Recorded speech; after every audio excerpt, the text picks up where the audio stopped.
There was a student who approached a wise old Zen master with a question. "Master, I have been struggling with the concept of ego. I have heard that it is an illusion and that we must let go of it, but I find it difficult to do so. Can you please enlighten me?" The master smiled and replied, "Imagine that you are walking on a path in the forest and you come across a stream. You see your reflection in the water and you mistake it for another person. You start to have a conversation with your reflection and you become attached to it, thinking that it is real. But then a breeze comes and the water ripples, and your reflection disappears. You realize that your reflection was never there to begin with. In the same way, the ego is like a reflection, an illusion that we mistake for reality." The student pondered this for a moment and then asked, "But how do we get rid of the ego?" The master replied, "You cannot get rid of it because it is not there to begin with. It is like trying to run away from your own shadow. The shadow is not a thing, it is simply the absence of light. In the same way, the ego is not a thing, it is simply the absence of true understanding.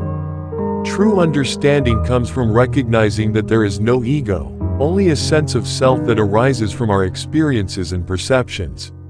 When we let go of the need to cling to this sense of self, we can embrace the true nature of reality, which is interconnectedness and oneness." The student nodded in understanding but still felt some doubt in his heart. "Master," he said, "I understand what you are saying, but it still feels difficult to let go of the ego. How can we do this in practice?" The master smiled and gestured to a nearby tree. "Do you see that tree?" he asked.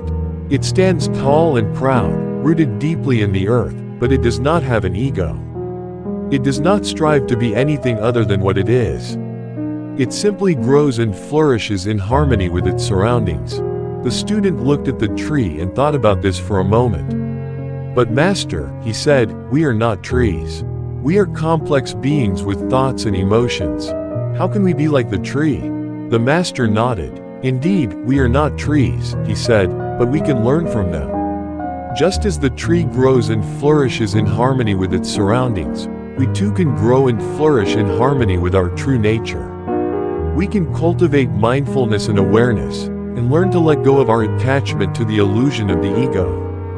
We can focus on the present moment and recognize the interconnectedness of all things. We can let go of the need to control or manipulate reality, and instead trust in the natural unfolding of life." The student listened intently to the master's words and felt a sense of peace and clarity wash over him. He realized that the path to letting go of the ego was not about struggling or fighting a winnable battle, but about surrendering and trusting in the wisdom of the universe. And so he bowed to the master in gratitude and set off on his own journey of self-discovery and growth.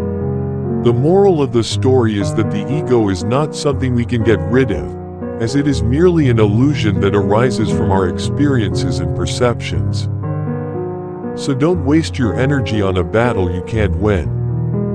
Even if we manage to get rid of the ego, we will still identify ourselves with something bigger, such as the universe or someone with no ego.